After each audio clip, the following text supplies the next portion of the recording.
Oh, hi. Welcome again, Daniel Gennis from London.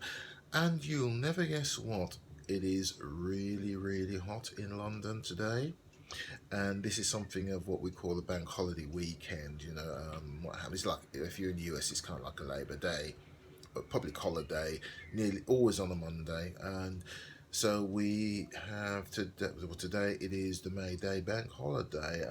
May Day to most people overseas is a political socialist holiday, and that's what it is pretty much here as well. It's the then Labour government of James Callaghan initiated the May Day bank holiday on the first Monday of May, and that was back in 1978. So this is what, the 40th anniversary of that inception, and it's still going.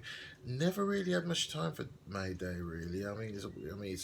It's celebrated throughout the socialist world, and given that the Callaghan government was the Labour Party, Socialist Party, many socialists within the party and within that government at that time lobbied for it and got it. So this is the 40th anniversary of the British May Day bank holiday, if you like, or Labour Day, if you like, if you're stateside. Right. Okay. So what have I been doing this May Day bank holiday? Oh, before going to that, I should note that May Day has a longer history than being a political stroke socialist holiday. It was actually a pagan festival, pre-Christian festival. My memories are a little bit patchy on it because I haven't really looked into it. But yeah, it's a pagan festival as well. I think they did various things like the dancer on a maypole. I remember that being done when I was at school, but that was just part of dance. I never actually did the maypole myself, uh, but yeah, I've seen it done, and I think it might still be practiced the whole thing. I don't know. But anyway, yeah, this May Day bank holiday, kind of did something of an all-night to try to catch up on TV. I did go to bed about, oh God, it must be about 7, and then I was up again around after 10 sometime, because I had to head over opposite ends of London. I did head over to the further reaches of northwest London to a place called Mill Hill to pick up a camera bag for my new stroke second-hand camera, professional camera that I'm practicing on and learning from before I upgrade to something more sophisticated. But that aside, yeah, the last time I went to Mill Hill East was back in 2004, and this was for some background work on background for what became known as Batman Begins. I think the working title was The Intimidation Game. But anyway, they were filming at a medical research centre where I think they did vivisection, and this was in Mill Hill East. The building actually doubled up for Arkham Asylum in Batman Begins, where his friend Rachel, Bruce Wayne's friend Rachel, who's an assistant DA, is kind of caught out by the Scarecrow and is in danger, and that's when Batman goes in there. But of course, he's followed by the Gotham City PD, and I was one of those uniform cops there. You don't actually see me, of course, because I'm on background. You just see the cars pull up to Arkham Asylum, and we surround the building, etc., etc. But the day when I went there, I mean, it was a night shoot, so it was a late afternoon call time to get there, and the day was just like this, extremely hot, and that's one thing in itself. But when you come out of Mill Hill East tube station, in fact, I took the exact same journey. I mean, and it's via the Northern Line. Now, a little bit about the Northern Line heading north, in that we have two lines: the Charing Cross branch and the Bank branch. I live on the Bank branch, so the Northern Line kind of splits off into three areas when it heads to a certain part of London. It goes off towards, there's a part of it that leads to Edgware, another to High Barnet, and Mill Hill East. Now, Mill Hill East splits off at Finsbury Central Station. So if you get the High Barnet branch, because you don't see a Mill Hill East line, uh, train rather, you get the High Barnet train and get off at Finchley Central Station and wait for the train to Mill Hill East, and that's the exact journey I did. I got the High Barnet line, well, train, and got off at Finchley Central and waited for the Mill Hill East train. But the difference being is that there is a shuttle service between Mill Hill East and Finchley Central, back and forth, back and forth. You know, there are no Mill Hill East trains going any further south than that. I guess it must be because of the bank holiday. But what I kind of quickly learnt when I came out of the station was the awful steep hill I had to walk up, and I really did feel it. You know, I mean, no point in going to the gym today. I got my workout most certainly, and it was hot as well. But the thing is, where I had to go, the house where I had to go and pick up the camera bag is just opposite, across the road from the research facility where I went back in 2004 to work on Batman Begins. So there was a kind of memory there. What I didn't realise the first time back in 2004, that there's an actual army barracks that's based at Mill Hill East, and the British government, as with everything state owned, they obviously closed the barracks due to military cutbacks, and they've sold the land off to developers. So there's this whole big development that's happening at Mill Hill East. I mean, it is a suburban neighbourhood. It's just that very steep hill you have to take, but there are houses along that steep road. So yeah, it was going back 14 years, literally revisiting that area because I hadn't been back to Mill Hill East in all that time. So I won't be going back there for quite some time, unless I'm driving, of course, or film work takes me there. But walking back and looking over to what was the barracks there, I thought, wouldn't it have been wonderful, instead of building houses that, you know, people in London can't really afford, you know, it would have been good to build a film studio there. Certainly they had the land there. Film TV studios would have been a great thing for the local economy. Not that I have anything against building of houses and apartment complexes. The only problem in London, they're so they're so they're so they're so well, how can I put it, highly priced and sought after by overseas investors, that people who you know, were born and bred in London or moved to London for work purposes and want to live and work in London can't afford to, because, you know, they're outpriced by overseas investors, notably Chinese investors, who buy all these luxury apartments, not the complexes but the actual apartments themselves, and of course you know, they stay empty, because it's just they're just speculating on property. So that makes it harder for people like myself who live and work in London to actually say, right, I'm good. Okay, I've been renting for years. I will go and put a deposit down on a mortgage or something. I mean, you know, even if I live to be 100, I wouldn't be able to afford the deposit on what I currently earn. So it's kind of a no-no. But I digress on that. That's my thoughts on overseas investors depriving the British people of actually owning property or renting property. You know, it's, I mean, I have strong views on that, as you're probably well aware, so I will leave it there, leave that alone for now. Yeah, so essentially get a camera bag, and it was. I mean, I then had to go over to Hackney Downs, which is northeast London, to pick up a camera tripod. So it was back down to that. It's back down to Mill. Sorry, it was back down to Mill Hill East tube station. This time I'm going downhill, so it's a little bit easier.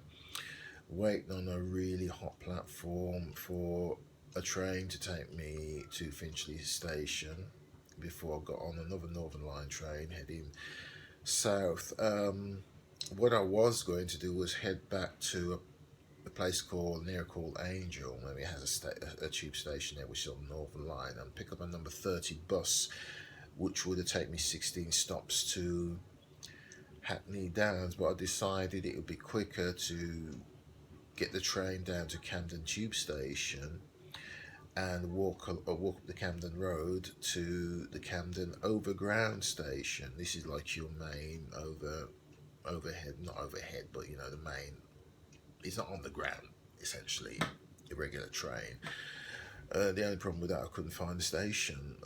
It's kind of pretty much hidden. I mean, the only key that there's a station anywhere there is the overhead bridge. But I did manage to find it and get on the train to where I thought was Hackney Downs. Well, it was, but the train actually stopped at Hackney Central. But Hackney Central and Hackney Downs stations are linked together. Could I find my way out? Oh boy, well, I did eventually. Fortunately, it wasn't a long walk to where the guy lived that I was getting this tripod from. So I got the tripod, handed over the cash, and just decided to get a bus home, which I did, which was 56. That took me back to East Central London, which essentially isn't near the city area, and made my way home. Unfortunately, the tripod, well, this head of it wouldn't accommodate my camera because it was screwed down. Well, I mean, I saw that when I bought it from the guy, but the deal had been done, so I bought it. What I then discovered was that there was a Sony tripod I had, which I thought was always short, but could actually be extended. Now, I bought this tripod, I think about the same time I bought my first digital camera, which was a small Sony. I can't remember the name of it. You wouldn't get £5 for it now. And I just found it way too short for what I wanted to do. But having bought this tripod from this guy and looking at it and then looking at my Sony tripod, I found out that I could do the exact same thing with it that I originally bought the other tripod for, which I could extend the legs and it could go high. Its height could extend over my head, and that's what I always wanted. And I just thought this tripod was just short. I didn't realise how can I put it, how like a Swiss Army knife it was, in that there's all these clips which you unclipped, extend the legs and clip back. So I pretty much wasted a certain amount of money on something I didn't need. A story of my life, or one of them anyway. So the only thing I could do was to really cannibalize that second-hand tripod I bought, and what it had that my Sony tripod didn't have was a carrier handle. So I kind of cannibalized it, got the handle, and fitted it to my Sony tripod that I'd had since year 2000, and all's well with the world. The other one I just threw down the rubbish chute of my apartment building and kind of moved on. So that's been my afternoon in a very hot London. Is it hotter than Kingston, Jamaica? It's hot. Put it like that. Hot for me. I've being of Jamaican stock, but never actually visiting JA, aka Jamaica. I mean, certainly felt hot. It may not be as hot as Kingston, Jamaica, as that place is probably heating up now, but it's certainly the hottest May Day bank holiday that I've ever known in 40 years that, May Day bank holidays have been around. So, yeah, I would have enjoyed it much more if I wasn't travelling around on a hot tube train, going here and there. Although the overground train was well, it was air conditioned. Just once you got off the train on the platform, I mean, it was just like being, reminds me of the Arizona desert. Not that I've ever been to Arizona, but boy, was it hot today. And I shouldn't complain given how the previous couple of weeks was. We had that glorious hot spell, and then it just went like mega cold. No snow and ice, but certainly cold. And now we're back with this glorious hot sunshine. But being in Britain and what the British weather's like, that probably will change quite soon. I certainly hope not. I mean, it's great. I enjoyed it, but one thing I don't like doing is travelling around too much when it's really hot, particularly on public transport. But it had to be done today. It had to be done. I mean, there was somebody contacting me about a deal on a small digital camera Lumix, but they live where they live is around the M25, which is the major road freeway, motorway, call it what you will. That's in Central London. They're on junction 4 near a place called Westmoreland. Look, I don't drive, so it's going to be kind of like trains, and I'm just not interested in doing that again. So I apologised for not being able to complete the deal, and they're okay with that. So, um, just gathering my thoughts here. I'm just thinking, what's next on the agenda. I think probably have some cold water. I got it right here. Well, I did have it next to me. It's probably somewhere at the other side of the kitchen. So, what I'm going to do is have a couple of bottles of ice cold water, relax a little, and see about getting myself to get my gear together for work tomorrow. It'll be a 4-day week, which I'm glad of. But I still need to put the effort in, as I have less than a month as I finish this contract with the civil service at the end of the month. Haven't had time to look into things acting, although I have applied, as I mentioned in earlier entries. I have done video recordings and made not supplications, but submissions of my own, and another agents was making submissions for me. Again, I didn't hear anything more about that voice recording I did for an audition, so I guess that's not going to happen. But I'm kind of I'm still in a good place. I'm still in a good place. I thinking. Yeah, no, I'm just thinking. I spoke to my big sister in America, via Facebook Messenger. It wasn't WhatsApp, and we talked about a lot of family issues. We talked about my father, talked about my mother. Don't really discuss her very much. It's kind of best not to focus too much on what she's doing. I have no idea what she's doing. Well, my sister told me, but I mean, she just makes Alexis Carrington Colby from the Dynasty look like a charity worker. She really does, but I'm not going any further than that. I haven't spoken to her in 8 years, or rather, she hasn't spoken to me in 8 years, simply because I was always trying to keep in touch and was getting voicemail. So I decided back in 2010 to kind of sit back and see what happens, and nothing happened, and I've just carried on with my life. She's doing what she's doing, and good luck to her. Don't have any plans to see her in this life, and if I have my way, I won't be seen in the next life after. So that's where I'm on that.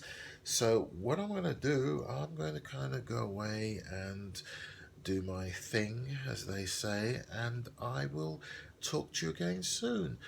So until then, be nice to each other and look out for each other, and I'll talk to you again soon. So take care, have a good day, and thanks for watching.